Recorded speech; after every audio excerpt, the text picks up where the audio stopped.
Class में हमारा जो टॉपिक चल रहा था दैट वाज वुड्स। वुड्स क्या था, एक बार फिर से सोच लेते हैं, सुन लेते हैं। वुड्स था किसी भी एल्काइल हैलाइड को अगर आप sodium in presence of dry ether, I think dry ether का रोल भी हमने एक ही पॉसिबिलिटी दिखती है लास्ट क्लास के हिसाब से, और वो क्या, दोनों हेलोजन निकलेंगे दो सोडियम के साथ और उससे दो NaCl NaBr NaI, इधर आ जाओ, दो NaCl NaBr NaI निकल पड़ेंगे और वो जो दो R बचे होंगे, दोनों R का एक एक carbon, of course R means alkyl, वो कार्बन जो है वो उसका ऑक्टेट इनकम्प्लीट होगा, वो बॉन्ड बनाएंगे ही बनाएंगे। ये सारा हमने इमेजिन किया, मन गढ़ंत सोचा, ऐसा ही हुआ होगा क्योंकि प्रोडक्ट देखा। अब हम अनफॉर्चुनेटली पहला ही मैकेनिज्म ये एनसीईआरटी में नहीं दे रखा है मैकेनिज्म, लेकिन मेरे को ये जेई नीट के लिए चाहिए, ये वाली स्लाइड एनसीईआरटी में नहीं दे रखी है। लेकिन अब हमको सबसे बड़ी दिक्कत क्या आती है, आपने एक मनगढ़ंत कहानी सुनाई, हम कैसे मान लें? तो उसके लिए ढूंढा जाता है सबूत, एविडेंस।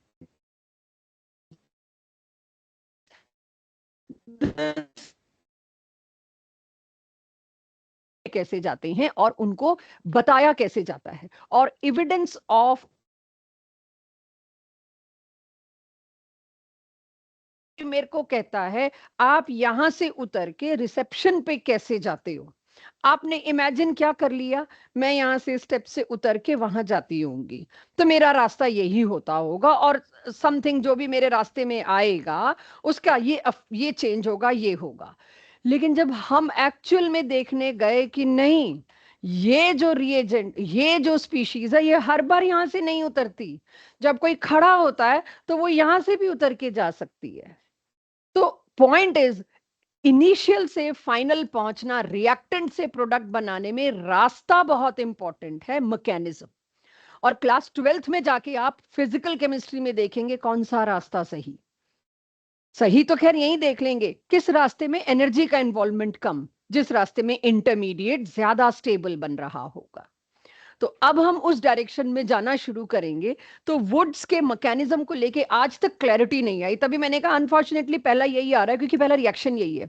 इसके दो मैकेनिज्म चल रहे हैं, एक चल रहा है फ्री रेडिकल बनता है बीच में पक्का, यानी वो सीढ़ियों से यहां से उतर रहा है एल्काइल हैलाइड, और एक कहता है नहीं कार्बो एनायन बनता है वो यहां से उतर रहा है। तो दोनों में आज तक भी आपके सिलेबस में, हमारे एमएससी के सिलेबस में नहीं, आपके सिलेबस के अकॉर्डिंग दोनों के दोनों मैकेनिज्म मतलब चल से रहे हैं। अभी एक पे सारे जवाब नहीं आए, तो यही सोचा गया 11th-12th वालों को सारे जवाब की जरूरत भी नहीं है। जब वो पोस्ट ग्रेजुएशन में जाएंगे, स्पेशलाइजेशन करेंगे, उनको पढ़ना होगा तो उनको एक्चुअल दे देंगे। तो what your competition JEE NEET suggest, all the question of JEE NEET should be answered on this basis। एक आधा इस बेसिस पे आंसर नहीं हो पाएगा, और वो हमने अपनी डीपीपी में जरूर डाला है, जहां पर हम बताएंगे इसीलिए तो फाइट चल रही है, वरना फिक्स ना कर दिया होता। ठीक है, तो वो सारा मैं आपको लिखवाने वाली हूँ। फ्री रेडिकल मैकेनिज्म ये कहा गया, ये जो आप बोल रहे थे ना, एक सोडियम आएगा, एक Cl को लेके जाएगा, फिर दूसरा सोडियम आएगा, एक्चुअली में कैसा होता होगा आज की क्लास पूरी मैकेनिज्म पे, इसलिए मेरे साथ साथ नोट करने के बजाय तब नोट करिएगा जब मैं कहूं, आपको फ्लो में समझना पड़ेगा। इसके बाद अगली क्लासेस से मैकेनिज्म आपके लिए आसान हो जाएंगे। क्या हुआ होगा, sodium highly reactive, dry ether, हवा पानी से तो उसको हमने रिएक्ट करने नहीं दिया, फिर बहुत सारे आरएक्स के सामने उसको पटका गया, डाला गया, तो हुआ क्या, सोडियम ने अपने, सोडियम अकेला 11 इलेक्ट्रॉन 281, उसके पास एक अनपेयर्ड इलेक्ट्रॉन है। तो आज से मैं इस सोडियम को ये कह सकती हूँ, इसकी कॉन्फ़िगरेशन में एक अनपेयर्ड इलेक्ट्रॉन पड़ा हुआ है।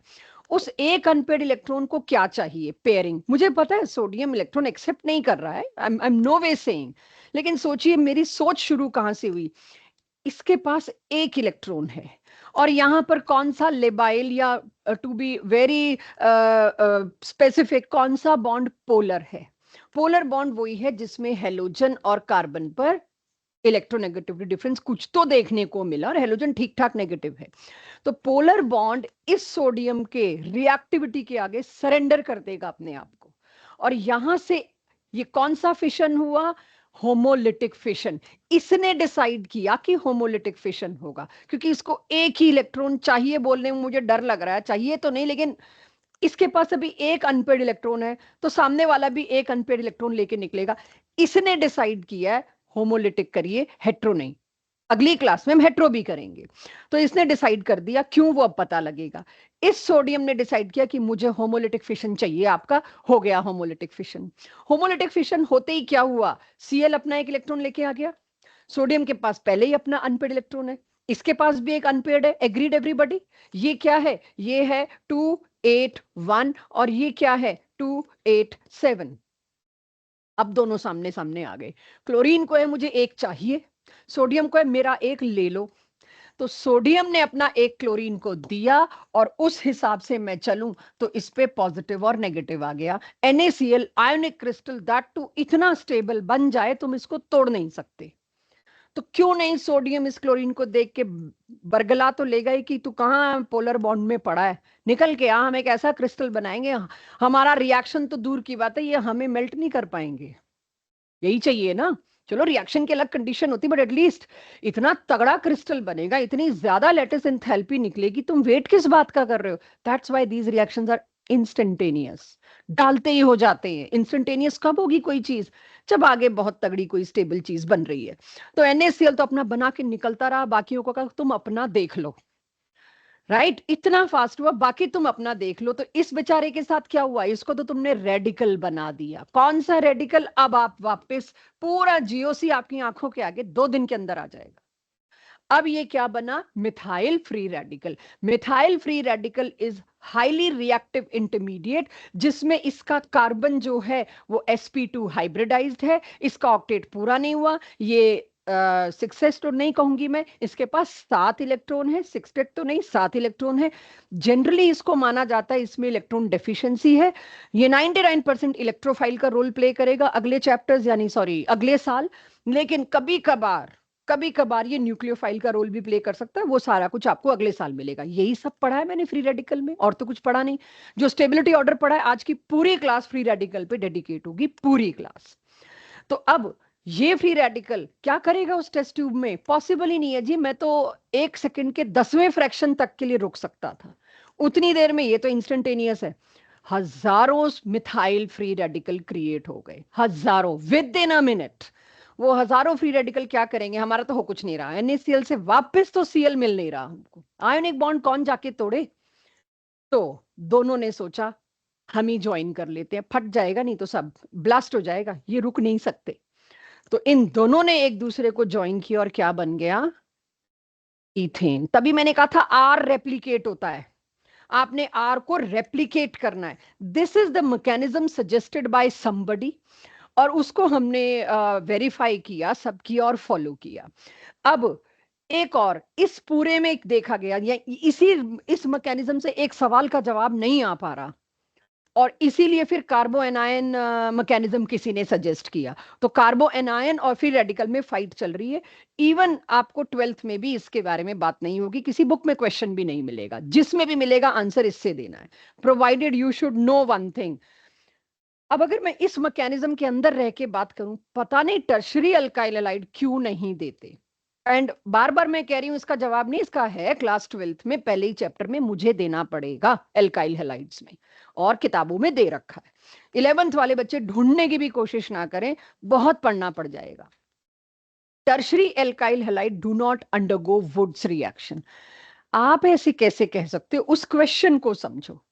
इधर आप कह रहे हो रेडिकल बनेगा, और हम ये जानते हैं कि 3 तरह के रेडिकल होते हैं, प्राइमरी, सेकेंडरी और टर्शरी। थोड़ा सा याद दिलाएं मेरे को, कौन सा रेडिकल स्टेबल, टर्शरी, क्यों, सॉरी। जब कोई धीमा बोलता है तो उसका मतलब ये होता है सोच रहे, नो वेज प्लस आई, क्या बात कर रहे हो। अच्छा, ये मैं एक्सपेक्ट कर रही थी डीलोकलाइजेशन आएगा, डीलोकलाइजेशन में सारा GOC लपेट दिया। वाई तो खुद सोच लो। हाँ, हाइपर कॉन्जुगेशन, जिस दिन हाइपर कॉन्जुगेशन पढ़ाया था ना मैंने, बहुत दर्द देगा, तुम अगले चैप्टर में आओ। फ्री रेडिकल में हाइपर कॉन्जुगेशन से डीलोकलाइजेशन होता है। Delocalisation is a very smart word, अंधेरे में तीर जो पक्का लगेगा। तो अब मेरे को डीलोकलाइजेशन देने की जरूरत नहीं है, इस लायक तुम लोग बन गए हो, ये तो है। अब आगे आप देख लो। रिलोकलाइजेशन भाई किससे? हाइपर कॉन्जुगेशन से। तो अच्छा मेरे पास अब सोच आएगा धीरे धीरे। टर्शरी फ्री रेडिकल हमेशा ज्यादा स्टेबल होता है क्योंकि शायद उसमें 3 3 6 3 9 अल्फा हाइड्रोजन होते हैं, उसमें 9 हाइपर कॉन्जुगेटेड फॉर्म, और खुद को इंक्लूड कर दूं बीच वाले को भी तो 10 हाइपर कॉन्जुगेटेड फॉर्म है। मौका मिले तो इतना लंबा सेंटेंस अपने आप को बोलो कि सारे कॉन्सेप्ट रिवाइज हुए, कुछ तो गलती होगी, वही मेरा इरादा है हो, और मैं उसको इरेडिकेट करूं। तो tertiary free radical is very high stable.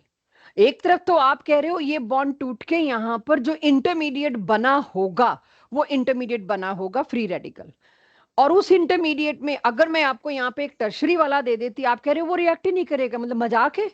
बन भी फ्री रेडिकल रहा है और टर्शरी वाला नहीं होगा, तो टर्शरी को अब एक बार इमेजिन भी कर लूं मैं, ऐसे कैसे बात चलेगी? ये टर्शरी अल्काइल हैलाइड। अगर मैंने आपको आज कहा, और यही है पूरी ऑर्गेनिक, आपको झलक दिखा रहे हैं, पूरी ऑर्गेनिक आपको इसी तरह से पढ़नी है।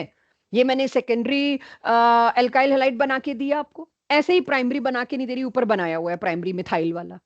और आपसे पूछा जाएगा set the order of reactivity, आपको पूछना है रिएक्ट कौन कर रहा है, ये वुड्स रिएक्शन की बात हो रही है, अच्छा वुड्स की। तो दूसरा सेंटेंस आपके मुंह से क्या निकलना चाहिए? वुड्स तो फ्री रेडिकल से होता है, टर्शरी में फास्ट होगा। बस ये है क्लास 12th की ऑर्गेनिक। पूरे अल्काइल हैलाइड में, अल्कोहल में, एल्डिहाइड कीटोन में आपको यही बताना है, इस रिएक्शन में इनमें से ऑर्डर अरेंज करो, फास्टेस्ट स्लोएस्ट वटेवर पूछ लेंगे। तो आप कहोगे अच्छा वुड्स तो बताया हुआ है हमको, फ्री रेडिकल मैकेनिज्म से जाना है, फ्री रेडिकल मैकेनिज्म से जाना है तो टर्शरी फास्ट होगा। लेकिन एक ही इकलौता है पूरे 2 साल में out of n number of reaction जिसके मैकेनिज्म्स पे अभी लड़ाई चल रही है कि क्या है। तो उससे ये पता चलता है कि टर्शरी अल्काइल लाइट तो वुड्स में पार्टिसिपेट ही नहीं करता। क्यों नहीं पार्टिसिपेट करता? अच्छा खासा फ्री रेडिकल बनने वाला है जो कि डीलोकलाइज हो करके अपने रेडिकल को बहुत तगड़ा स्टेबल कर दे। क्लास 12th के पहले चैप्टर में आप पढ़ेंगे, जिस चैप्टर का नाम है एल्काइल हैलाइड्स, वहां जाके आप पढ़ेंगे टर्शरी अल्काइल हैलाइड के नेचर में एक चीज और होती है। टर्शरी में सिर्फ वो इतनी भीड़ भाड़ पसंद नहीं करता, वो कहता भाड़ में जाए तुम्हारा वुड्स, मेरे को नहीं करना वुड्स रिएक्शन।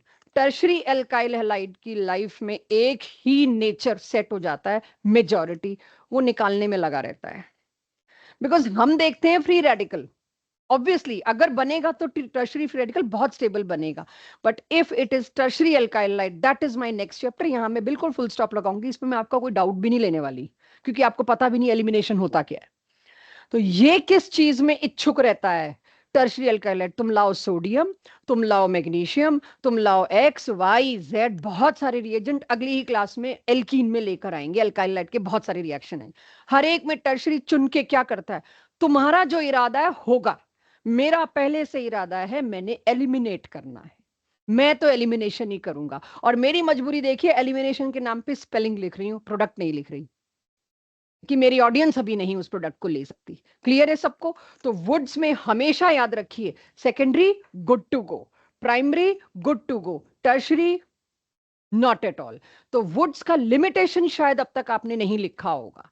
इस मैकेनिज्म के बाद अब लिखिए इस मैकेनिज्म को, आप नीचे इसकी लिमिटेशन लिखिए। वुड्स में टर्शरी अल्काइल हैलाइड यूज ही नहीं कर सकते। तो लास्ट क्लास में मैंने ऐसे बड़े स्ट्रक्चर्स बनवा लिए थे जिसमें एक साइड टर्शरी दूसरी साइड टर्शरी सजा के मिरर इमेज। अब अगर ऐसा कुछ बना लिया था वो भी आपने चेक करना है, और उसके आगे सिर्फ ये लिखना है नॉट पॉसिबल। लास्ट क्लास में मेरी मजबूरी थी, मैं उसको बनवा रही थी, मैं ला नहीं सकती थी इस बात को। तो अगर लास्ट क्लास में कोई भी एग्जांपल में मैंने टर्शरी अल्काइलाइड लिया हुआ है, मुझे पता है मैंने लिया है, उसके नीचे अब आप स्पेशली लिखेंगे above reaction is not possible as expected. मुझे लास्ट क्लास में ममता ने कहा था मत करवाओ, मैं कहा नहीं, टर्शरी मुझे कराना चाहिए। ये तभी याद रखेंगे क्योंकि 2019-20 में मेरी डॉटर ने जब जेई दिया है, वो यही क्वेश्चन गलत करके आई थी और लड़ी थी आके कि टर्शरी में नहीं हो रहा, how is this possible, Wurtz है, ये है, मैकेनिज्म है। From that year I realised कि मेरे को एक बार ये आपसे गलती करानी है, सो दैट आप याद रखें, मेरी वाली ने तो नहीं रखा कि टर्शरी में वुड्स नहीं होता। तो मैंने शायद एग्जाम्पल में लिया है, ब्रोमिनेशन के साथ लिया है, मुझे ये भी याद है। और टर्शरी तो उसके नीचे अब लिख रहे हैं आप, it is not possible, reason given on फलाना पेज, एक स्टार लगा दीजिए, रीजन यहां है, या लिख लीजिए टर्शियरी अल्काइल हैलाइड में एलिमिनेशन प्रेफर हो जाता है। अगले कंटेंट पे क्या हो अगर ऐसा हो, जस्ट सोचते हैं एक बार। अभी तक मैंने क्या बताया, वुड्स में आर सेम होगा, एक ही अल्काइल हैलाइड है टेस्ट ट्यूब में। तो अब हमारा फिर वही बात है, दिमाग तो दौड़ेगा किसी भी एक्सपेरिमेंट या साइंटिस्ट का। अगर दो अल्काइल हैलाइड ले लें तो क्या होगा, होगा वही जो आप सोच रहे हो, बस उसका नाम वुड्स नहीं होगा। पहली बार आप नेम रिएक्शन का वैल्यू समझेंगे। किसी रिएक्शन में नेम रिएक्शन है, कोई किसी के नाम से जाना जाता है, तुम कॉमा भी नहीं चेंज कर सकते उसका, राइट? तुम कुछ भी नहीं चेंज कर सकते उसका। कई बार जब हम दिमाग से सोचते हैं तो हम चेंज कर देते हैं, मेरे साथ होगा कभी कभार ऐसा। लॉजिक से सोचेंगे तो कर देंगे, लेकिन फिर याद आता है अरे नहीं यार, सैंडरसन सेबर्टियर ने इस वाले को बोला था, हो सकता है इससे भी यही आउटपुट आ रहा है, लेकिन मैं उसको वो नाम नहीं दे सकती, बस फर्क इतना ही है।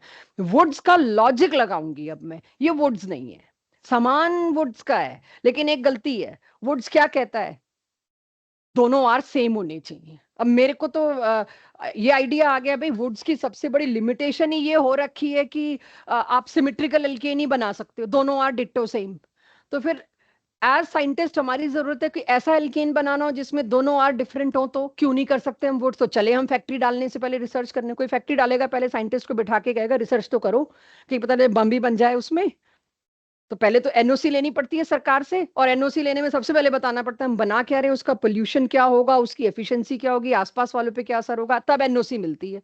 तो उसके लिए पहले मैंने एक साइंटिस्ट की टीम बिठाई कि यार मेरे को प्रोपेन बनाना है, और लास्ट क्लास में हमने बात कर ली थी कि वुड से प्रोपेन नहीं बन सकता। सोडियम मेरे पास बहुत सारा पड़ा है स्टॉक में, मेरे पैसे बच रहे हैं, मेरे को इसी से बनाना है, तो लेट्स डू दिस। तो ठीक है जी, करते हैं। दो दो एल्काइल हैलाइड अलग अलग ले लिए।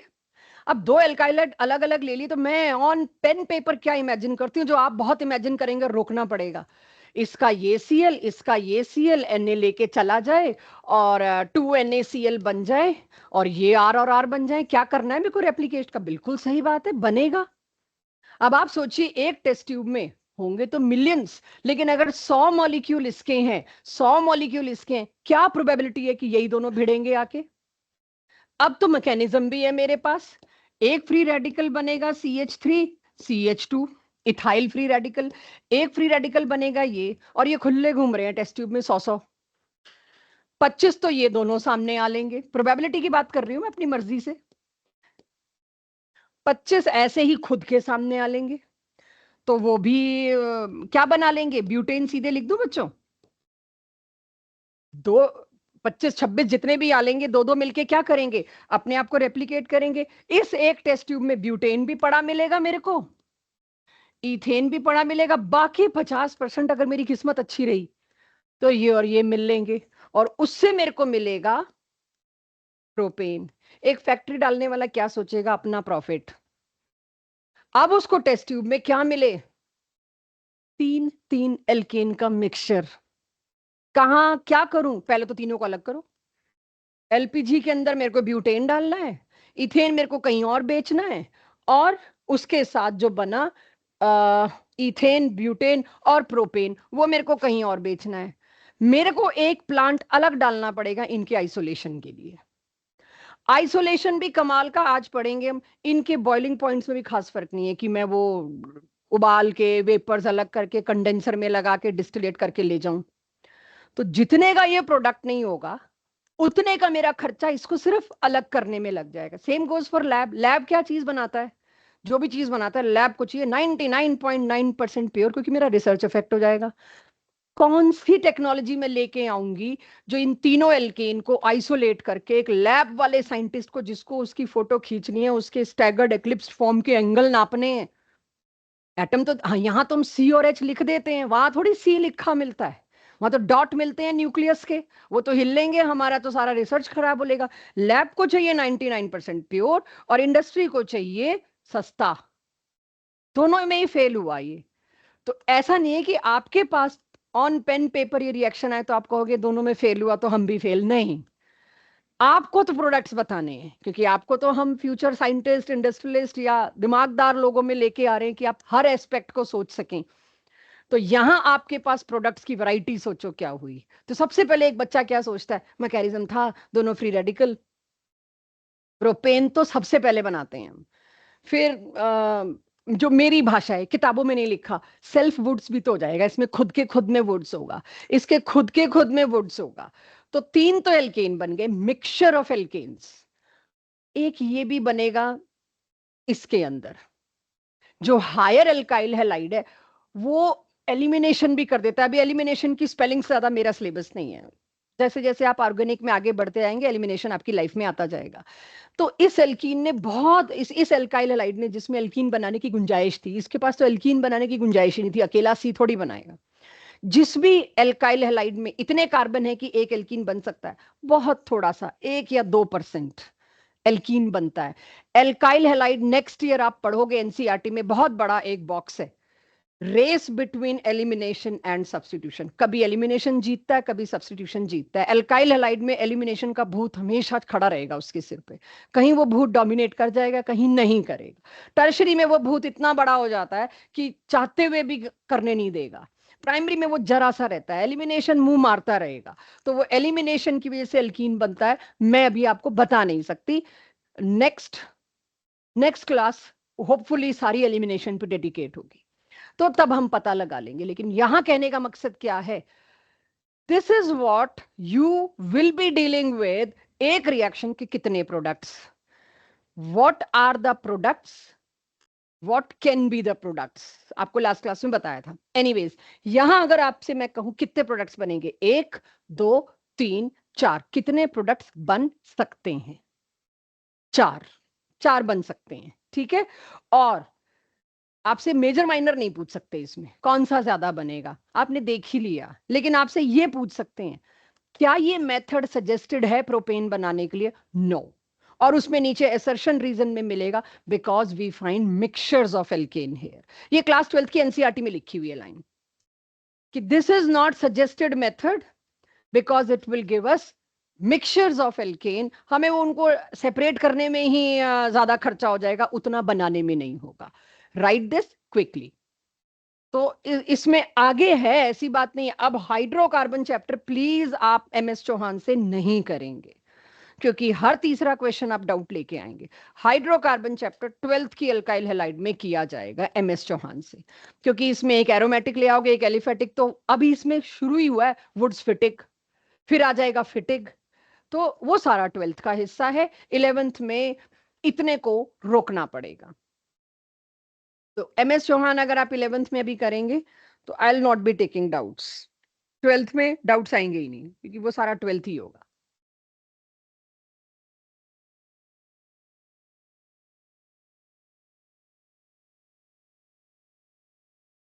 ये क्लास 12th की एनसीईआरटी का हिस्सा है। वर्ड्स के बाद मैंने जो बोला, वुड्स फिटिग फिटिग, वो सब क्लास 12th की एनसीईआरटी है, वहां करेंगे, अभी यहां नहीं। अब हम इसके बाद आ जाते हैं, थोड़ा सा लिस्ट सोचो आप लोग। तो प्रेपरेशन ऑफ एल्केन में ये कौन सा हिस्सा चल रहा था? बंद करना है मायरा इसको। एल्काइल हैलाइड से हम कैसे एल्केन बना सकते हैं, ये हिस्सा हमारे पास चल रहा था। तो अगर एल्काइल हैलाइड से कैसे बना सकते हैं, एक फ्रैंकलिन बताया था जिंक वाला, एक बताया था जिंक के साथ HCl, और तीसरा शायद मैंने शुरू कर दिया था वुड्स, जो सबसे लंबा चला। इसके बाद अब आ जाते हैं एल्काइल हैलाइड से बनाने, खत्म। एल्कीन और एल्काइन से भी कर ही लिया था हमने एडिशन रिएक्शन। अब आ जाते हैं हम एक और एल्काइल हैलाइड से। एल्काइल हैलाइड से ABC 3 हो गए ना बच्चों। First is zinc Franklin, second is zinc plus HCl, and third is Wurtz. ये आपका क्लास 12th की एनसीईआरटी में पूरा है, इसीलिए एनसीईआरटी वाले बच्चों को करना है। स्कूल में भी पूरा पूछ लेते हैं, स्कूल वालों को भी दिक्कत होती है क्या 11th में डालें क्या 12th में डालें। तो ये एल्काइल हैलाइड से हम क्लोज करेंगे इस एक और रिएक्शन को, जिससे एल्केन बनता है।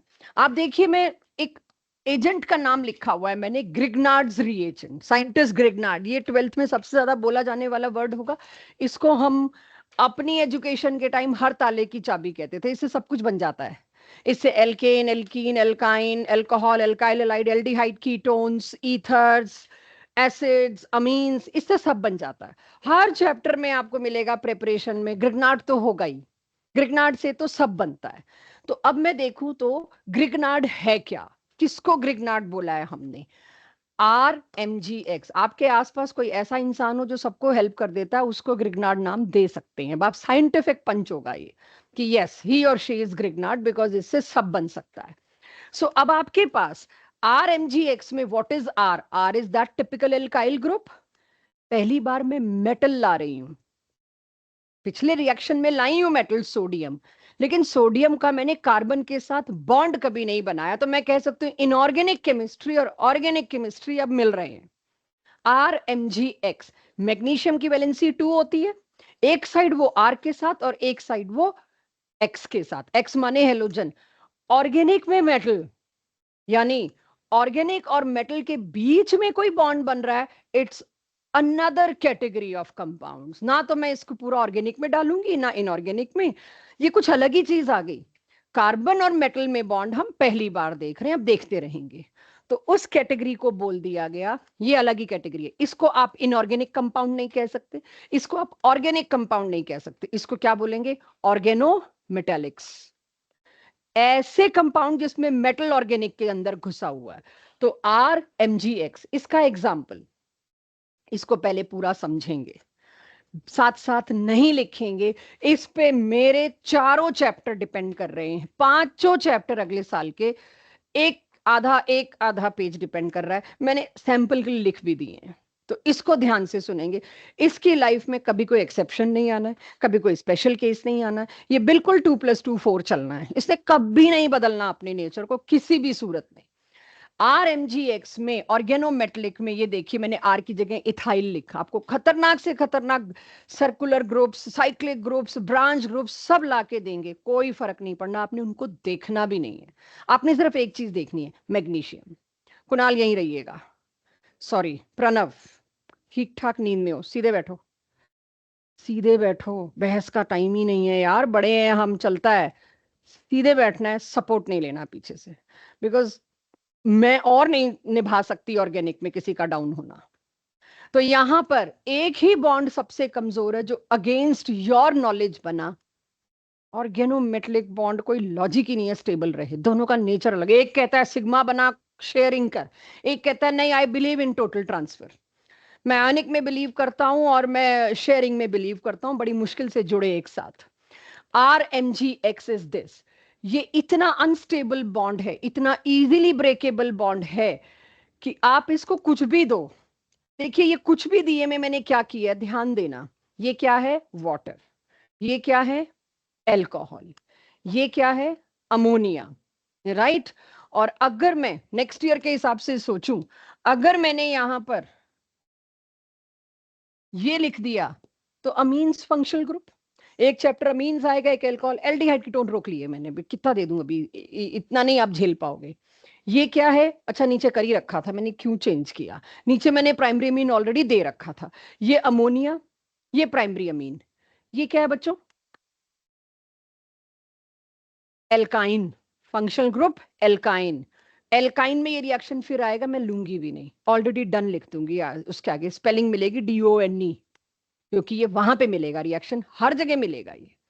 तो ये चारों के चारों में अगर आप एक चीज देखो, मैंने एक तरफ आपको ध्यान दिलाने के लिए, इन सब के पास एक ऐसा H है जो निकलने को तैयार है, एसिडिक H, जो किसी इलेक्ट्रोनेगेटिव स्पीशीज के साथ जुड़ा हुआ है। और ये कैसे निकलने को तैयार है? This carbon is sp hybridised, highly electronegative as compare to simple carbon. ये HB, इन सब में एक एक H पड़ा है, जो चाहो तो आप ले सकते हो। अदरवाइज कोई क्लेम कर सकता है अमोनिया तो बेस है।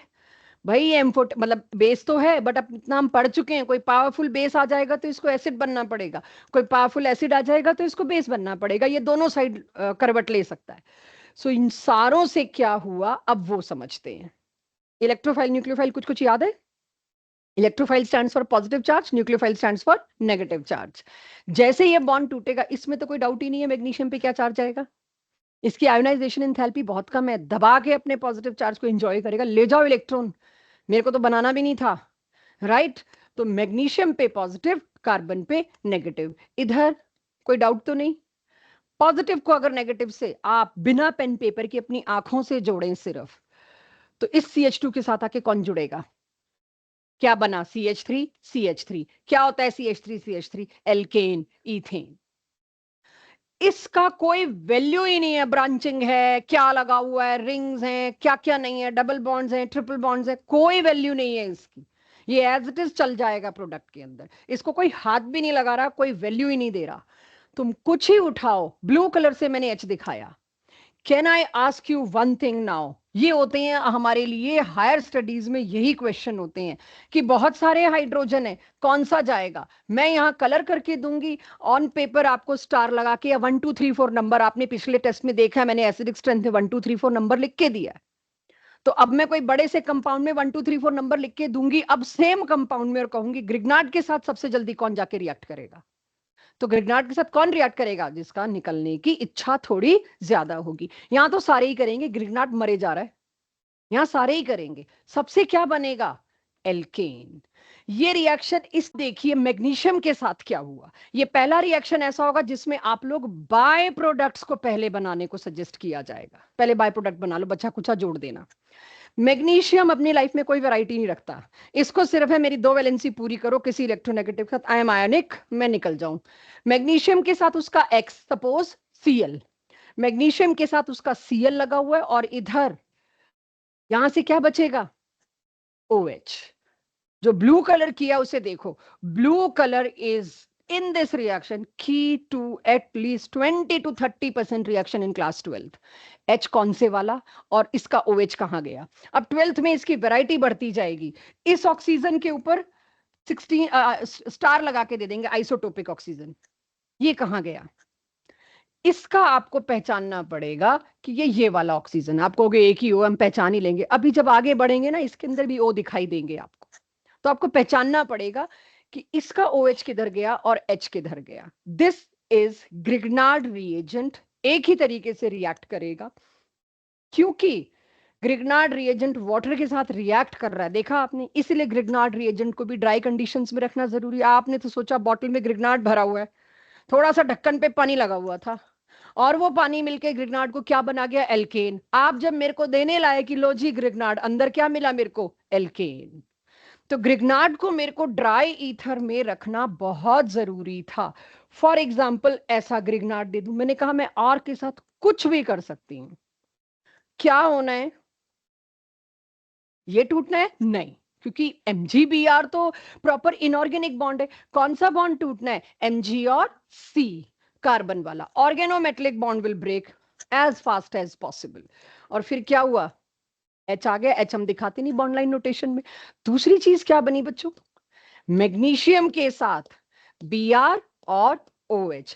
आपको सिर्फ ये देखना होगा मैग्नीशियम यहां से टूट के इससे क्या लेके जा रहा है। आपने अगर इसका बाय प्रोडक्ट बना लिया, मेन प्रोडक्ट इज नथिंग, फिर तो आप जोड़ ही दोगे। गलती बहुत बढ़िया, किसी ने मेरे से पूछ लिया तो मैं बता ही देती हूं।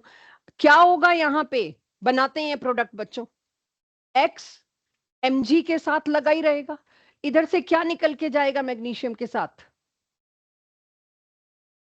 बचा हुआ हिस्सा, कोई बात नहीं।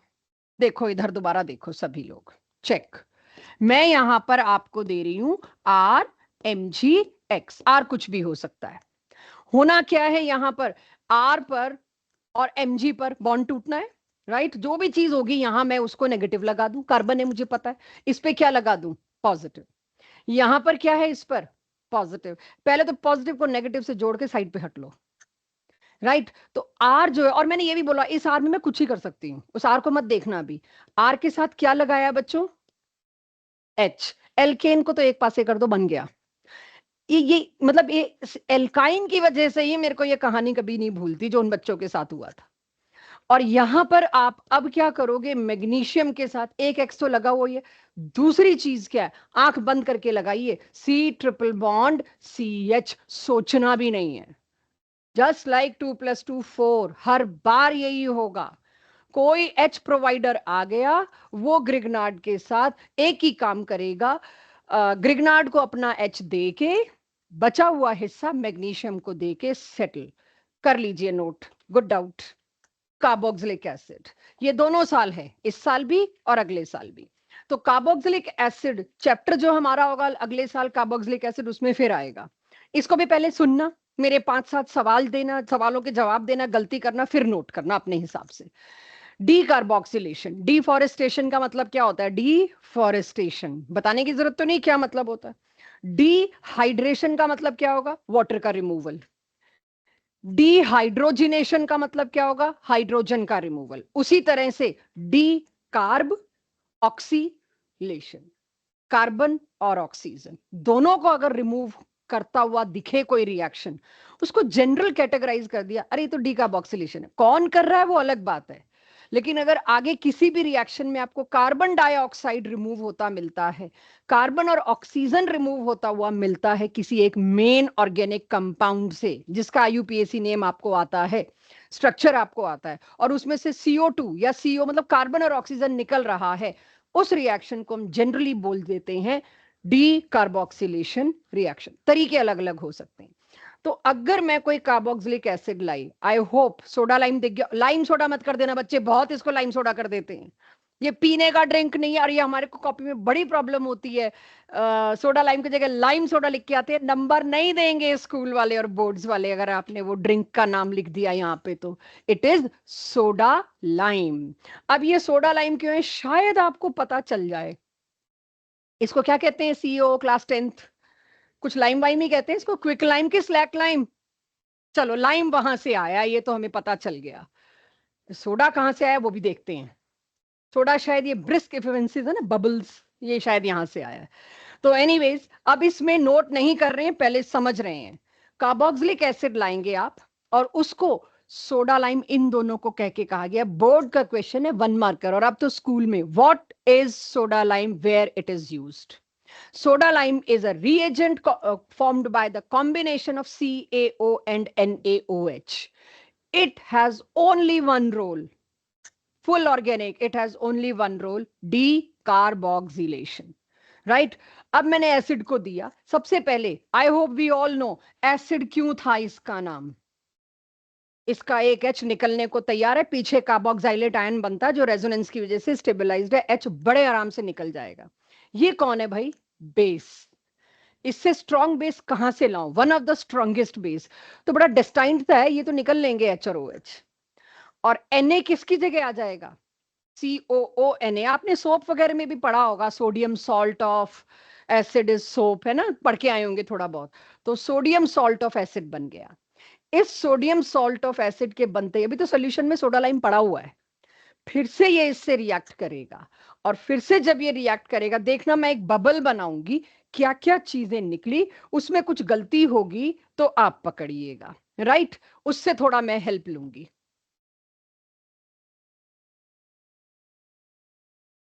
ये बबल चेक करो, क्या क्या है इसके अंदर। Na2CO3,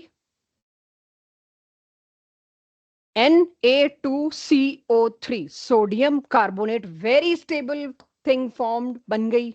बचा क्या इसके पास? H, और यहां क्या? एल्काइल। एल्काइल और H ने क्या कर लेना है मिलके? एल्केन। कोई मर्जी एसिड ले आओ, अगर बिफोर एंड आफ्टर, ये बहुत दिखवाएंगे अब हम आपको, बिफोर एंड आफ्टर, रिएक्शन से पहले क्या शक्ल थी वो देख लो, और रिएक्शन के बाद क्या शक्ल थी वो देखो, हुआ क्या है। Check, decarboxylation. कार्बन डाइऑक्साइड ही तो निकला। आप कहोगे मैम कार्बन डाइऑक्साइड निकला तो है नहीं, आपने पता नहीं CO2 क्यों बोल दिया। बिफोर एंड आफ्टर में अगर मैं देखूं तो ये तीन ही चीजें तो निकल के गई हैं। That's why we call it decarboxylation. कहीं आप कहो आपने तो बोल तो ये दिया, तो डी कार्ब ऑक्सीलेशन वर्ड जो लिखा है वो बिफोर एंड आफ्टर को कंपेयर करके लिखा है। अगर मैं तोलूं तो क्या फर्क है? अगर मैं तोलूं तो एक कार्बन डाइऑक्साइड का फर्क निकला। That's why I will call this reaction D carb oscillation. क्या इस रिएक्शन में बिफोर एंड आफ्टर में कोई कार्बन भी कम हुआ है? ये था प्रोपेनोइक एसिड, ये था इथेन, वर्ड रूट में कार्बन कम हो गया। Descent of series, homologous series में नीचे गिर गए हम। होमोलोगस सीरीज में डिसेंट हुआ, नंबर कम हुआ, कार्बन का नंबर कम होना, ये मेरा अल्टीमेट गोल होगा। ऑर्गेनिक जिस दिन कॉन्फिडेंस आएगा, कन्वर्जन रोड मैप जो मैंने बोला, A से B, B से C, C से D, ए और डी के नंबर ऑफ कार्बन एटम्स का डिफरेंस बताओ, ये क्वेश्चन है। तो आपको उन रिएक्शन में देखना होगा कार्बन का भी एटम, ऑर्गेनिक किससे बनी है? कार्बन से। और अगर आप एनसीईआरटी इस साल की देखें, जहां हाइड्रोकार्बन खत्म किया है, वहां पे एक पिंक बॉक्स में ये रोड मैप का एक क्वेश्चन दे दिया उन्होंने, बस बेटा आगे तुम अपने टीचर की जान खाओ। और उस एक क्वेश्चन में जिससे स्टार्ट किया उसमें 2 कार्बन है, जिससे एंड किया उसमें 6 कार्बन है। एसेंट किया कितना, यहां मैं अभी डिसेंट देख रही हूं। तो यस, इससे डिसेंट ऑफ सीरीज भी होगा। एक कार्बन उड़ाने को कहूं मैं अगली क्लास में, आज तो नहीं, कोई एक रिएक्शन बताओ जिसमें तुम एक कार्बन उड़ा सकते हो। Please pick decarboxylation. कोई एक रिएक्शन बताना जिसमें कार्बन डबल कर सकते हो। That is my class 12 भिड़ते। कोई एक ऐसा रिएक्शन सोचो जिसमें कार्बन डबल हो रहे हो। कोई एक ऐसा रिएक्शन सोचो जिसमें एक ही कार्बन कम हो रहा हो। आपको उस वक्त ये नाम बोलने होंगे, अच्छा वो था तो सही, वुड्स। जिसने इतना सोच के बोल दिया वो रिकलेक्ट कर गया। सो रोल ऑफ सीएओ क्या है भाई इसके अंदर? सारा तो एनएओएच ने काम किया। Role of CAO to keep NaOH dry. देखो वाटर को तो दूर ही रखा जा रहा है। दैट इज वाई जब हम लैब में करते हैं इतने प्रिसीजन से हमें करना होता है। And we have to wear proper mask, कि हमारे सांस लेने से भी, जो रेस्पिरेशन से भी जो वाटर वेपर्स हैं वो भी रिजल्ट को अफेक्ट कर सकते हैं। Quickly note it. ये आपकी एनसीईआरटी की आखिरी मेथड है प्रेपरेशन ऑफ एल्केन की, अभी इसमें चल रहे हैं, आखिरी खत्म नहीं हुई है अभी। ए देख लिया होगा आपने, कार्बोक्सिलिक एसिड से एक तो कर दो जी डी कार्बोक्साइलेशन। कार्बोक्सिलिक एसिड से एक और तरीका है एल्केन बनाने का। अब ये डी कार्बोक्सिलेशन है कि नहीं बाद में बात करेंगे, पहले मेरे को सारे यहां चाहिए। नाम देख रहे हैं एक साइंटिस्ट का, कोल्ब्स। Kolbe's electrolysis. इलेक्ट्रोलिसिस मतलब मेरे को इसके अंदर इलेक्ट्रोड्स, कैथोड एनोड डाल के और बिजली देनी है। कोई याद दिलाएगा कैथोड पे क्या होता था और एनोड पे? ऑक्सीडेशन रिडक्शन में से रेड कैट, ठीक है, रिडक्शन एट कैथोड, गुड, ये मुझे चाहिए होगा अब। तो कोल्ब्स इलेक्ट्रोलिसिस क्या है देखना बच्चों, मैंने क्या लिया है, फिर वही लिया है, sodium salt of carboxylic acid. अब कार्बोक्सिलिक एसिड का सोडियम सॉल्ट कैसे बना, ये बार बार नहीं आपसे एक्सपेक्टेड है, ना मेरे से एक्सपेक्टेड है। एक बार आपको ये बता दिया तो जब भी ये मिलेगा आपको अंडरस्टूड है, एसिड को पहले बेस NaOH दिया गया होगा, इसने एक सॉल्ट बनाया, वीक एसिड और स्ट्रॉन्ग बेस का सॉल्ट बनाया, राइट। तो ये अब अंडरस्टूड है कैसे बना। तो ये मेरे पास आ गया एक एसिड का सॉल्ट, किसके साथ? सोडियम के साथ, सोडियम सॉल्ट ऑफ एसिड। इसको मैंने वाटर में मिक्स किया एक प्रॉपर बीकर में। वाटर में मिक्स करने के बाद मुझे पता है वाटर में जाते ही सॉल्ट का क्या होता है? हाइड्रोलिसिस, कैटायन एनायन में टूट जाते हैं। ये टूट गए कैटायन एनायन में, तो CH3 CH2 CH2 COO negative और Na पॉजिटिव। आप अगर देखें तो वाटर का एक ही काम है, सिर्फ यहां पर इनको तोड़ना। अब आपको यहां पर समझ आ गया होगा पिछले में मेरे को ड्राई कंडीशन क्यों मेंटेन करनी थी, क्या कर रहा था, वाटर वाटर इनको तोड़ देता तो मेरा Na2CO3 कैसे निकलता, ठीक है। सो ये आपके पास नेगेटिव, ये आपके पास पॉजिटिव। मैंने लिखा है ये एनोड की तरफ भागेगा, क्यों? गलती से भी ये ना आए जो आप डर रहे हो, बोल देना चाहिए था किसी को, क्या होता, डायलॉग मार लेते हम, एनोड पॉजिटिव है ये नेगेटिव है। No, I know anode positive है और ये नेगेटिव है, बिल्कुल नहीं, ये गलत नहीं है, लेकिन ये अब 11th में सही नहीं है। एक ही बात, इसके पास नेगेटिव चार्ज है, मतलब एक्सेस ऑफ इलेक्ट्रॉन, किसी से मांगा हुआ है, दिख ही रहा है, ये उस इलेक्ट्रॉन को लूज करेगा। चार्ज स्पीशीज क्या करती है? अपना चार्ज रिमूव करना चाहती है। इलेक्ट्रॉन लूज करने को क्या कहते हैं? ऑक्सीडेशन। ऑक्सीडेशन कहां होता है? ये एसर्शन रीजन का नीट में क्वेश्चन है, राइट। तो ऑक्सीडेशन होता है आपके पास एनोड पे, that is why it rush to anode. इसीलिए एनोड पे गया, इसलिए नहीं कि एनोड पॉजिटिवली चार्ज होती है नेगेटिवली चार्ज होती है। क्या सवाल पूछ लिया आपने, ठीक है। सो ऑक्सीडेशन हुआ इसका। ऑक्सीडेशन होने का मतलब क्या? वो जो किसी से लिया हुआ, ऑफ कोर्स सोडियम से लिया हुआ इलेक्ट्रॉन था, ये दे देगा एनोड पे जाके, देखिए +1 इलेक्ट्रॉन E, मतलब ऑक्सीडेशन हो गई। ये एनसीईआरटी में पूरा मैकेनिज्म दे रखा है, इस मैकेनिज्म नहीं कहते, रिएक्शन ही कहते, बट पूरा दे रखा है। एक इलेक्ट्रॉन इसने रिलीज किया, बट इसका क्या हुआ, क्या बना? अब तो मुंह खुलना चाहिए, रेडिकल। एक डॉट लगा हुआ तो वो क्या है? रेडिकल। रेडिकल फिर इंटरमीडिएट बना दिया तुमने, फिर वो अनस्टेबल है, उसको फिर कुछ करना पड़ेगा। तो इलेक्ट्रोलिसिस में जो पहला चेंज होता है उसको बोलते हैं प्राइमरी चेंज। अगर प्राइमरी चेंज में कोई स्टेबल चीज नहीं है तो फिर वो सेकेंडरी चेंज अभी और करेगा। तो अब इस फ्री रेडिकल में अगर आप ध्यान से देखो, एक बहुत अच्छा नई टर्म बोल रही हूँ, लिविंग ग्रुप है।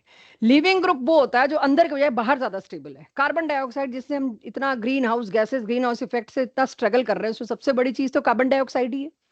तो कार्बन डाइऑक्साइड इतना अच्छा लिविंग ग्रुप है, इतना स्टेबल है, वो सबसे पहले तो कहेगा मैं बाहर निकल रहा हूं, तुम्हारी अनस्टेबिलिटी का मैं पार्ट नहीं बन सकता। I know how to be stable on my own, I am leaving you, निकल आइए। टू को मत देखना, अभी बाद में बताऊंगी। ये CO2 बाहर निकल आया।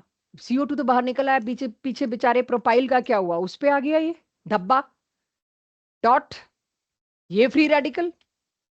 तो ये तो निकल के रिलीज। तो आपको बहुत जगह असर्शन रीजन स्टेटमेंट में मिलेगा। कोल्स इलेक्ट्रोलिसिस में क्या क्या प्रोड्यूस होता है एनोड पे, या क्या होता है, कार्बन डाइऑक्साइड भी एनोड पे ही प्रोड्यूस हुई है, ठीक है। लेकिन अभी तो ये बचा है। अब ये रेडिकल क्या करेगा, खाली अकेला अपने ही जैसे एक और को बुलाएगा, तो दो रेडिकल मिलके क्या करेंगे, रेप्लिकेट। यानी कि ये पूरा रिएक्शन जो मैं, इसलिए मैं हमेशा मना करूंगी कि पहले नोट ना करें, मैं चेंजेस करती हूं। पूरा रिएक्शन कुछ ऐसे चल रहा था। अगर बैलेंस करके बताना हो, दो कैसे, भाई अकेला क्या कहेगा, वेट करेगा दूसरे को भी आने दो, फिर दूसरा आएगा, एक और कार्बन डाइऑक्साइड निकालेगा, इससे यहां मिलेगा, और ये my question, before and after decarboxylation हुआ है। अगर सभी लोग देख रहे हैं, कोई लिखने में व्यस्त नहीं है, तो अगर मैंने यहां पर इथेनोइक एसिड लिया होता, मेरा एक सवाल यहां सारा मेरा आगे की क्लैरिटी दे देगा, मेरे को इस पे एक स्लाइड और क्रिएट करनी है कि नहीं। अगर मैंने यहां इथेनोइक एसिड लिया होता तो क्या बनता, प्रगति। मैंने पूछ लिया, अगर मैंने प्रोपेनोइक पूछा था अभी, इथेनोइक, कि अगर इथेन, या तो आपको इथेनोइक एसिड नहीं आता, मतलब इससे तो मेरे को यही समझ में आ रहा है इथेनोइक एसिड क्या होता है हमें पता नहीं। इथेनोइक एसिड अगर आपको पता है तो बिफोर एंड, अच्छा आप 1 2 3 4 और 1 2 3 4 5 6, हाँ हाँ हाँ ऐसे कुछ का, ओए होए हो, ये क्यों नहीं सोचा मैंने बच्चे। भाई ये भी तो देखो, कार्बन डाइऑक्साइड भी निकल रही है, ये गोला सा बना के चली हूं। तो अब अगर हुआ तो क्या हुआ, 3 और 6, कौन रेप्लिकेट हुआ, RCOOH में R रेप्लिकेट हुआ, नाम ही डीकार्बोक्सिलेशन है, CO2 तो उड़ाना पड़ेगा।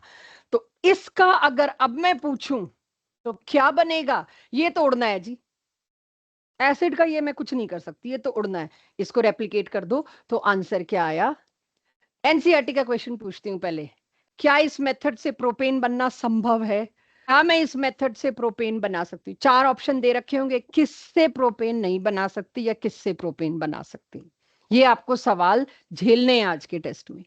तो इससे प्रोपेन तो आप बना ही नहीं सकते क्योंकि रेप्लिकेट हो रहा है। अब नोट करो इस मेथड को, कोल्स इलेक्ट्रोलिसिस, अब नोट करिए। इसके बाद जो भी है वो आ, नीचे वाली बाद में नोट करना, पहले इसे नोट करो। अगर ये मेथड मैं कहूं, मैं नहीं समझा रही, सिर्फ लिख रही हूं, विल यू गैदर इंफॉर्मेशन, क्या क्या इंफॉर्मेशन अभी निकाल सकते हो इस चौथी मेथड से, नॉन एनसीईआरटी। RED के ऊपर N is short form of reduction, ये ऊपर जो N है ये TION शन का शॉर्ट फॉर्म चलता है, रिडक्शन।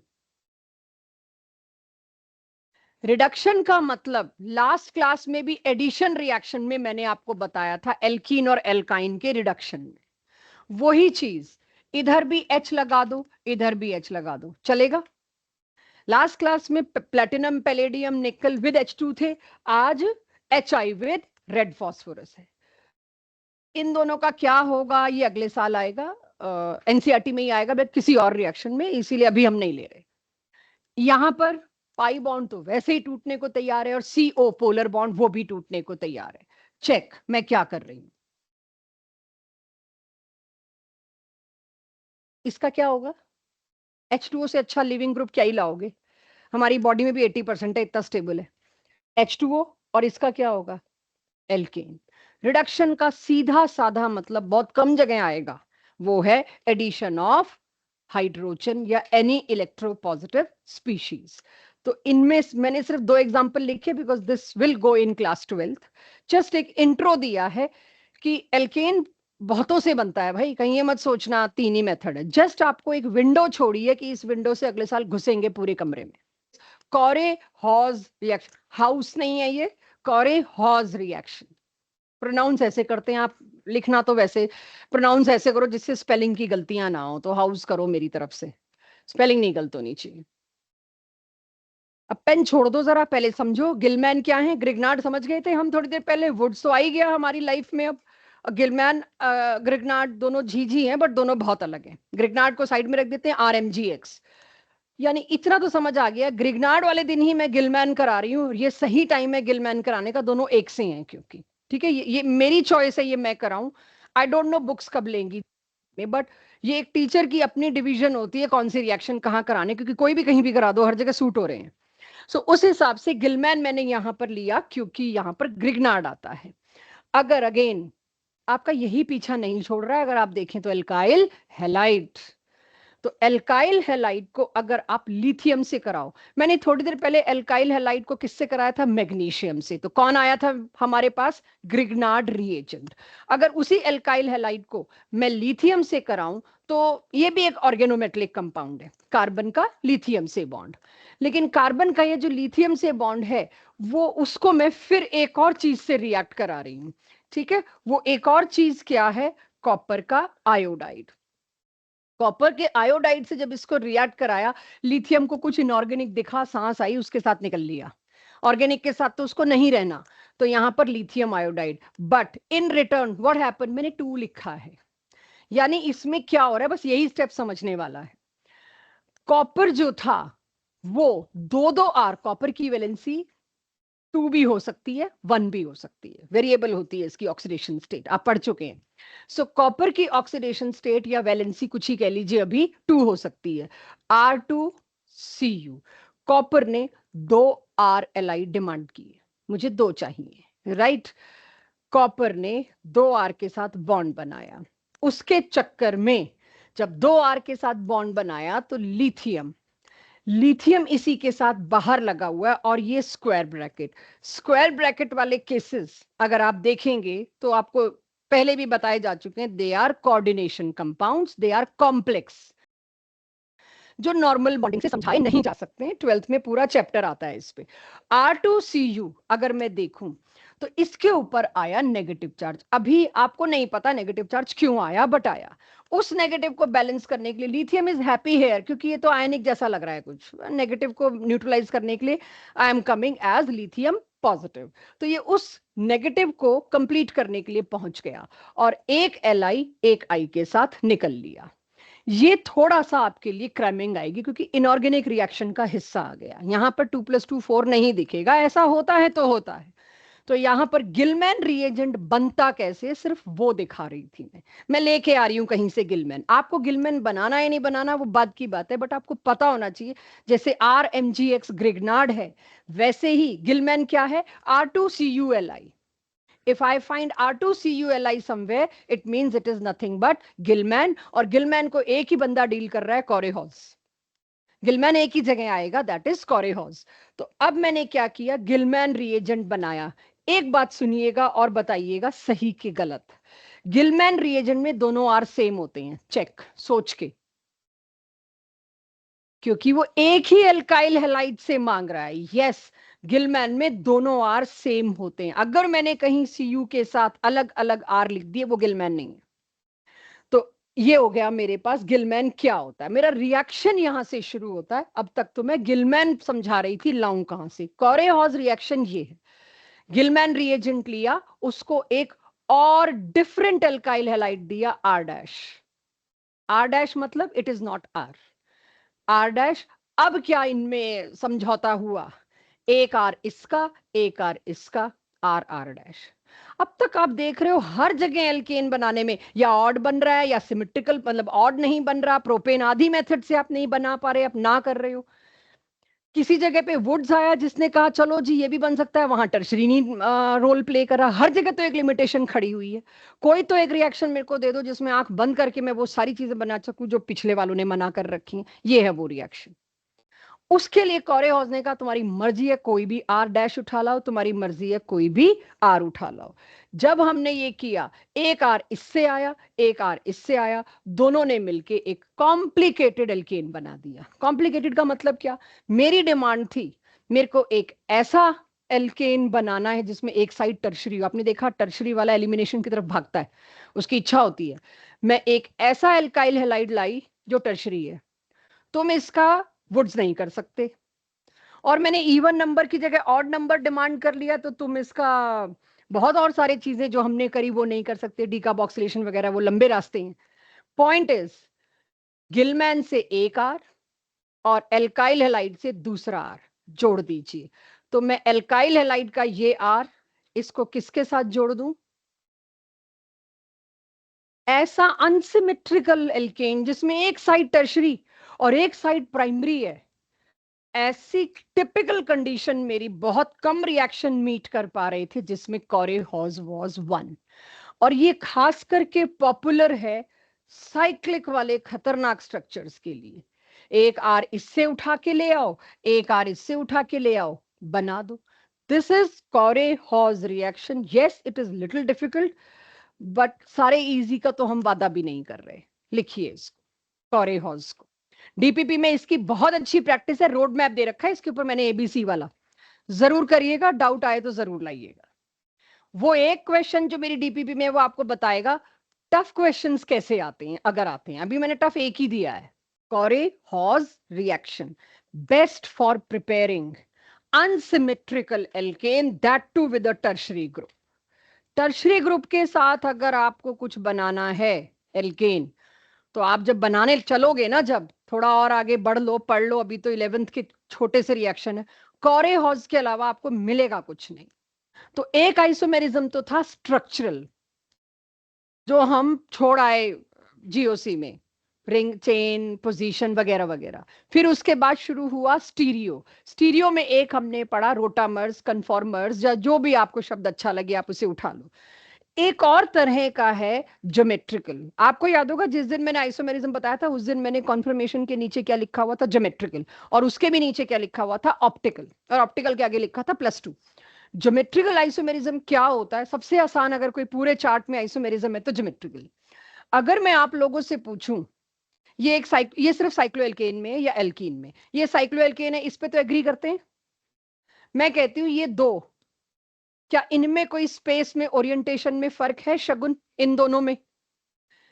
वो फर्क मेरे हाथ को देखिएगा और फिर समझिएगा, यहाँ 3D है और सब लोगों ने देख लिया होगा, इसमें जो ये था वो ये हो गया, सिर्फ एक साइड।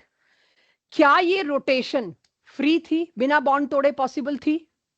नहीं, क्योंकि अगर मैं ये एच, अगर मेरा थंब है, इसको मैं अगर रोटेट करूं तो ये बॉन्ड टूटेगा, मैं रोटेट नहीं कर सकती, ये कोई फ्री रोटेशन नहीं है। फ्री रोटेशन था अक्रॉस सिंगल बॉन्ड, आप कहोगे ये भी तो सिंगल है, बट ये साइक्लो है।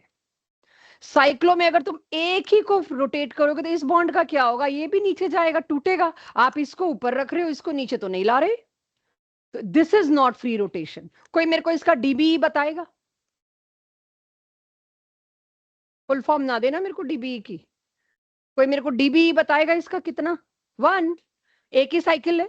डीबीई कैसे देखते हो, पाई बॉन्ड कितने और साइक्लिक कितना।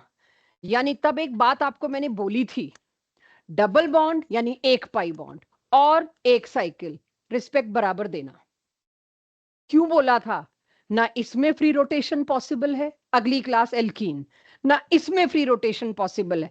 जस्ट चेक, अगर ये मेरे दोनों थम्स हाइड्रोजन है और मुझे पता है यहां भी मैं नहीं बना सकती, आई होप आप इमेजिन कर लोगे, यहां एक बॉन्ड बना हुआ है, and if I try to rotate only one, possible ही नहीं है, this rotation is not free, क्योंकि ये जो बॉन्ड बना है ये टूट जाएगा। तो अगर ये फ्री रोटेशन पॉसिबल नहीं है, मतलब listen carefully and see carefully, ये एक फॉर्म है शगुन और ये दूसरी फॉर्म है, ये दोनों अलग अलग फॉर्म्स हैं, they are not due to rotation at all. ये अलग बनेगी, मेरे को इसको अलग बनाना पड़ेगा, और ये अलग बनेगी, that's why they are not rotamers.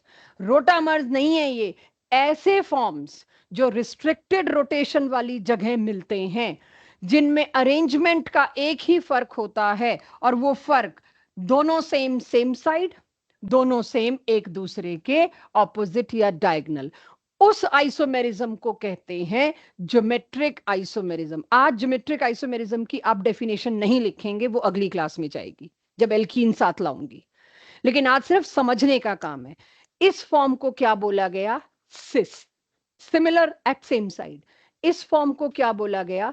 Trans, similar at opposite side. ये दोनों एक दूसरे के ज्योमेट्रिक आइसोमर हैं। बनाइए, और जो नीचे मैंने बना रखा है बताना, वो सिस है तो उसके नीचे सिस लिखो, उसका ट्रांस बनाओ, और ट्रांस है तो उसकी जगह जो भी है अब आप कर लोगे, बनाइए।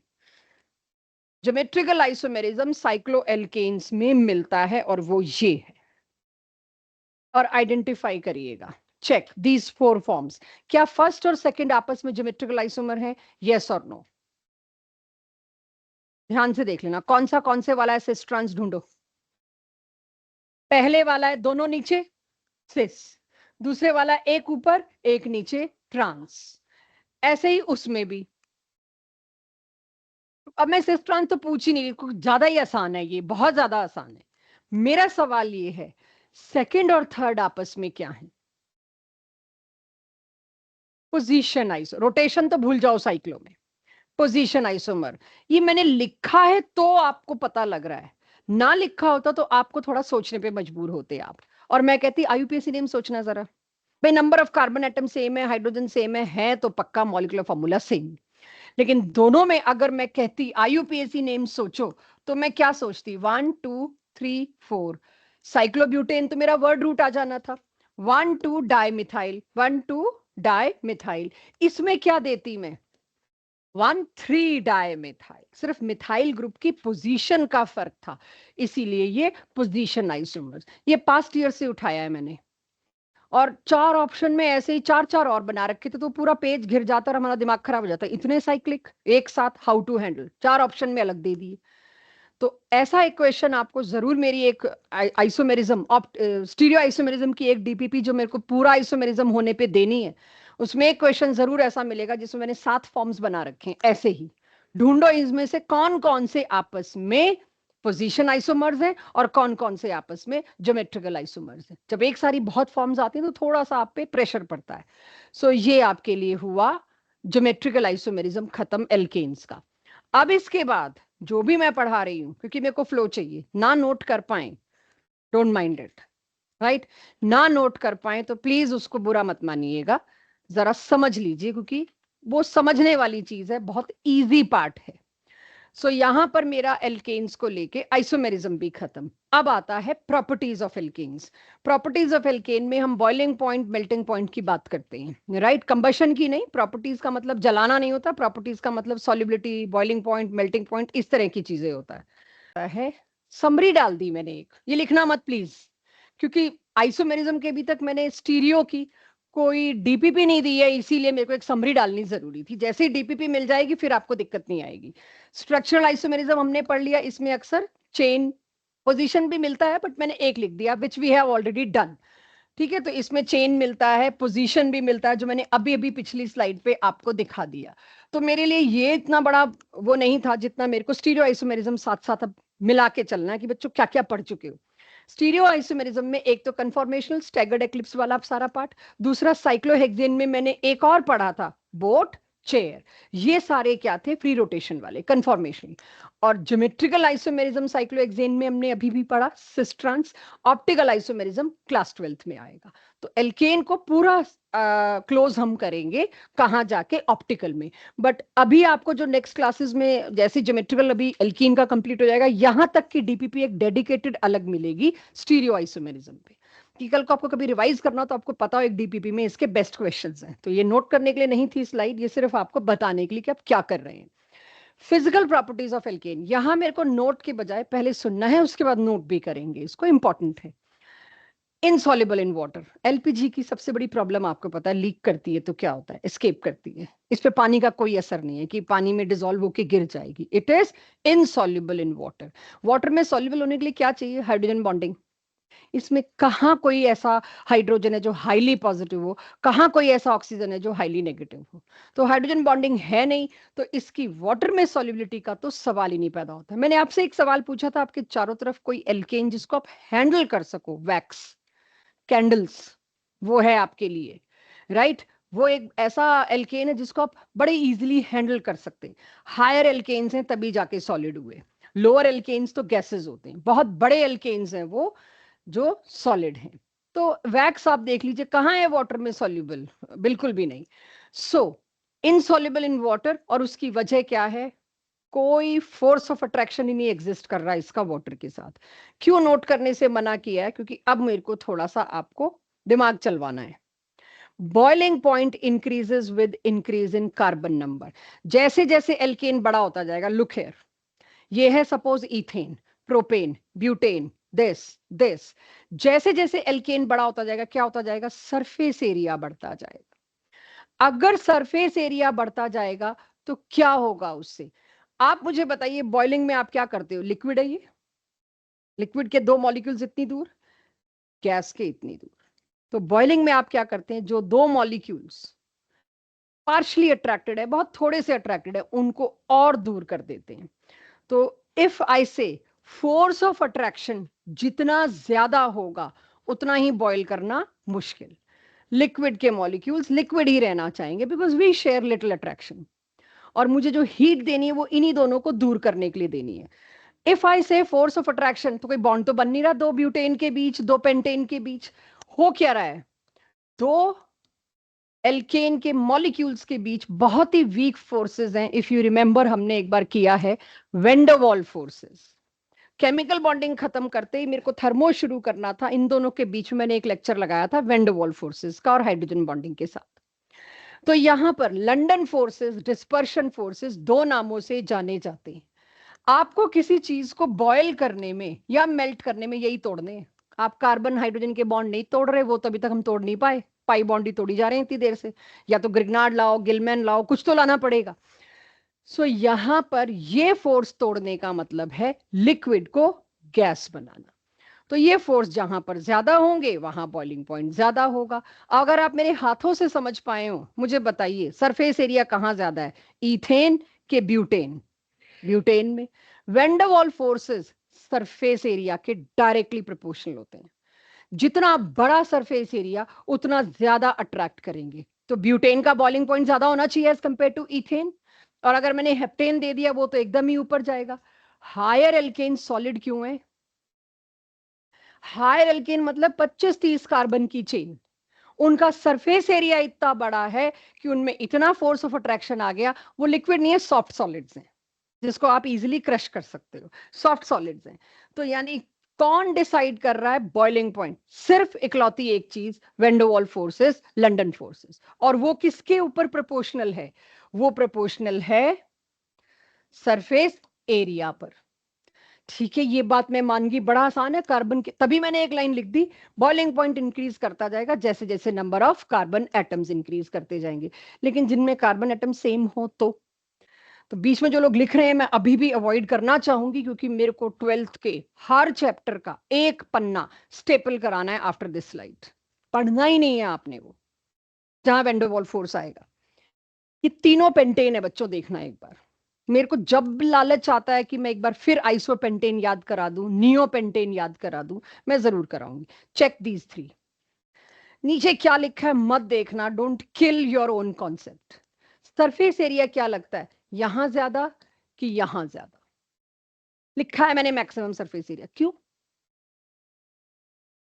इसमें और इसमें 5 ही कार्बन है, उतने ही हाइड्रोजन है। सरफेस एरिया इसका क्यों ज्यादा है, उसका क्यों कम है? सॉरी, चेन ज्यादा स्प्रेड होगी। ओके, इसमें क्या हो रहा है, कम स्प्रेड हो रहा है। तो ये थोड़ा सा बात सही है, थोड़ा सा नॉन वेरीफाइड, मतलब नॉन साइंटिफिक सा लग रहा है। जितनी ज्यादा ब्रांचिंग होती जाएगी उतना ज्यादा मोर और लेस स्फेरिकल आता जाएगा। स्फेयर का सरफेस एरिया सबसे कम होता है, शायद आपको बता के भेजा गया हो। Sphere has minimum surface area. Water droplets, मतलब बूंदे सर्कुलर क्यों होती हैं, ट्रायंगुलर और स्क्वायर क्यों नहीं होती? फोर्स, रेजिडुअल फोर्स, ये आएगा 12th में मैम। अपने ही सब्जेक्ट में। जी मैम, हाँ, नियोपेंटेन थोड़ा लीनियर है इसलिए। नियोपेंटेन थोड़ा लीनियर नहीं है, नियोपेंटेन बिल्कुल लीनियर नहीं है। थोड़ा तो छोड़ो, है ही नहीं लीनियर, लीनियर एक ही है। लीनियर मतलब अनब्रांच्ड, लीनियर मतलब ओके। सीधा नहीं होता, लीनियर मतलब यहाँ पे स्ट्रक्चर्स में अनब्रांच्ड है, कोई ब्रांच ना हो। सो Excuse me, ma'am. नियोपेंटेन में, बोलो बच्चे। Ma'am, can we say because of hybridization? ओ भाई, हाइब्रिडाइजेशन में बॉइलिंग वेंडरवॉल फोर्स पे क्या फर्क पड़ा? किधर? हाइब्रिडाइजेशन से वेंडरवॉल फोर्स पे क्या फर्क पड़ेगा? मैंने पहले यही तो अपने दो हाथ इस्तेमाल करके बताया। बॉइलिंग का मतलब है इन दोनों के बीच लगने वाला फोर्स। ये मुट्ठी बन गई, हाइब्रिडाइजेशन हो गया, दोनों ब्यूटेन आ गए। सो बॉन्ड एंगल अभी तो, और ये कोई मजाक की बात नहीं है, अगले साल आप ही लोगों में से, मतलब हमेशा होता है, वाटर का बॉइलिंग पॉइंट इतना ज्यादा क्यों है? अब बॉन्ड बहुत स्ट्रांग है उसका। जिस दिन बॉइलिंग में हम बॉन्ड तोड़ने लग गए तो मेरे घर तो ऑक्सीजन के सिलेंडर भरे पड़े होंगे, तुम्हें फ्री में बांटूंगी, ग्लो आएगा चेहरे पे। ऑक्सीजन की कमी से ही तो हम भद्दे हुए जा रहे हैं, हम, आप नहीं। सो अगर बॉइलिंग में बॉन्ड टूट रहे हैं, एंगल टूट रहे हैं, तो हर रसोई में केमिस्ट्री लैब बनी पड़ी है। पानी तो आमतौर पे उबल रहा है। बॉइलिंग और melting has nothing to do with bonds, nothing to do with geometry, nothing to do with your angles, hybridisation, X Y Z. Boiling and, तभी मैंने कहा है सारे यहां देखेंगे। पूरी 12th की ऑर्गेनिक में जब आएगा एल्कोहल का बॉइलिंग पॉइंट, इसके बॉन्ड मैम बहुत, फिर बॉन्ड, हम पूरा टाइम यही स्ट्रगल। आपने देखा होगा, मैंने जीओसी के टेस्ट से पहले बोला था ड्यूरिंग क्लास, ये बेंजाइल और फिनाइल में तुम लोगों ने गच्चा खाना ही खाना है।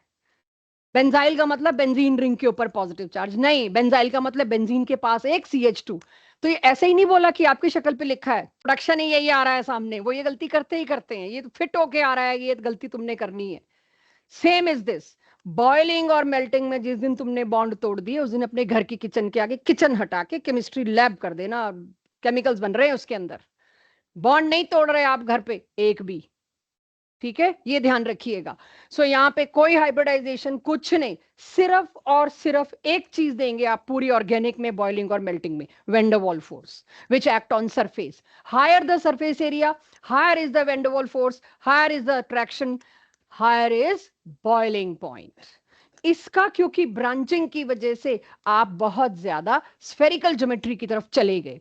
Spherical geometry has minimum surface area, आपको ये पता नहीं था, इसलिए you are new to it. तो मैं आपसे एक्सपेक्ट भी नहीं कर रही सही आंसर, सिर्फ एक्सपेक्ट कर रही इस कॉन्सेप्ट को समझिए। तो मिनिमम सरफेस एरिया की वजह से क्या हुआ, इसका बॉइलिंग पॉइंट सबसे कम। फिर ये, अभी भी मेरा सवाल फिर आपसे आता है, सुनिएगा, हेक्सेन, हेप्टेन और नियोपेंटेन, किसका सबसे ज्यादा ज्यादा कार्बन? सिर्फ ज्यादा कार्बन। नियोशियो पे तब ध्यान दोगे जब कार्बन का नंबर बराबर है। I am talking only and only about boiling point. Clear? तो इसके बाद ये एक लाइन जो है, ये लाइन दूर तक जाएगी। अगले साल 6 चैप्टर में यही लाइन चिपकाएंगे हम आपको, कि पढ़ा है तो था, हाँ ठीक है, जहां हाइड्रोजन बॉन्डिंग आएगी वहां की बात अलग होगी। तो आपको सरफेस एरिया को इग्नोर नहीं करना है। इसके बाद अभी मैं खत्म नहीं कर रही हूं, इसलिए नोट मत करना। बॉइलिंग पॉइंट की बात हुई, मेल्टिंग पॉइंट। बच्चों मेल्टिंग जैसे आ जाता है वैसे क्या आता है? सॉलिड। पैकिंग मायना रखती है, सॉलिड में पैकिंग मायना रखती है। आपको एक कार्डबोर्ड के डब्बे में मैं कहूं 50 बॉल पैक करनी है, आपने 50 बॉल पैक करी, लेकिन गुचड़ पुचड़ अलग तरीके से, कहीं पर बहुत सारा खाली बच गया, कहीं पर कुछ नहीं। फिर आपको कहूंगी नहीं और पैक करने, तो आप उसको थोड़ा प्रॉपर अरेंज करोगे कि सब जगह स्पेस इक्वल सा बन जाए। फिर देखोगे 2-3 बॉल्स और आ सकती थी। इफेक्टिव पैकिंग, अगर पैकिंग इफेक्टिव है, खाली स्पेस नहीं बचा, वॉइड ही नहीं बचा, उसका मेल्टिंग पॉइंट अपने आप ऊपर हो जाएगा। खाली स्पेस आपने छोड़ दिया, वो पैकिंग पुअर है, इजीली मेल्ट हो जाएगा। I am not talking about boiling only, now I am talking about melting.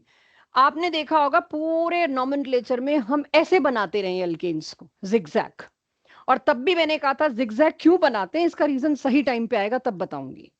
जब हमने सॉलिड किया एल्केन्स को फ्रीज करके, या वैक्स पड़ा है मेरे पास, सॉलिड फ्रीज करने की भी जरूरत नहीं है, जब उसमें हमने उसके सबसे छोटे मॉलिक्यूल का स्ट्रक्चर देखा, उसके nucleuses, they came out to be zigzag. Alkane solid में अरेंज ही जिगजैग होता है। तो इसीलिए पूरी नोटेशन में हमने हर बार ऐसे बनाए, और इधर COH लगा, इधर ये लगा, और आपसे नॉमेनक्लेचर पूछा।